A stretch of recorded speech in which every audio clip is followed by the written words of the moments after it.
شافعی رحمۃ اللہ علیہ کے نزدیک یا شافعی علماء کے نزدیک جو زیورات پہنے جاتے ہیں ان پر زکوٰۃ نہیں ہے.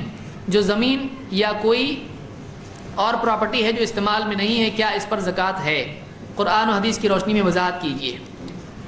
دیکھیے، جو زیور آدمی کے پاس ہیں اس پر، یعنی جو زیور پہننے کے ہوتے ہیں یا جو رکھے ہوئے ہوتے ہیں، اس میں علماء میں اختلاف ہے کہ پہننے کے زیوروں پر زکوٰۃ ہے یا نہیں ہے.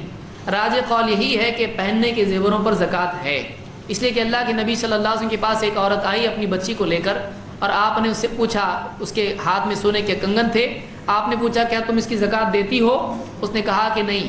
تو آپ نے کہا کیا تم چاہتی ہو کہ تمہاری بچی کو یعنی آگ کے کنگن پہنائے جائیں؟ تو اس سے معلوم ہوا کہ اگر وہ زکوٰۃ دے دے تو پھر آگ سے حفاظت ہو جائے گی. تو جو پہننے کے کنگن ہیں ان کی زکوٰۃ ہے، یہ راجح قول ہے.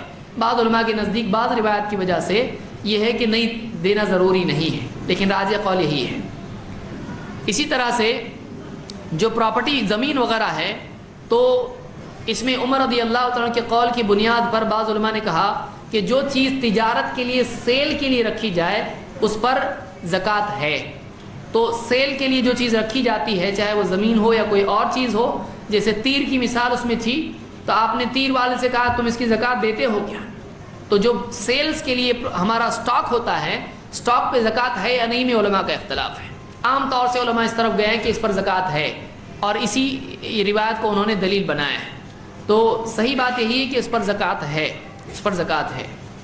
بعض علماء نے پھر تفصیل کی ہے کہ زکوٰۃ اس پر ہے لیکن وہ نصاب میں نہیں آتا ہے، یعنی زکوٰۃ کے اعتبار سے جو زکوٰۃ کی صورت ہوتی ہے اتنی زکوٰۃ نہیں جو 2.5% ہوتا ہے، بلکہ آدمی اس میں سے کچھ دے دے بطور صدقہ تو بھی یہ زکوٰۃ شمار ہوتا ہے، اس لیے کہ صدقے کو بھی زکوٰۃ کہا جا سکتا ہے. بعض علماء نے یہ بھی بات کہی ہے.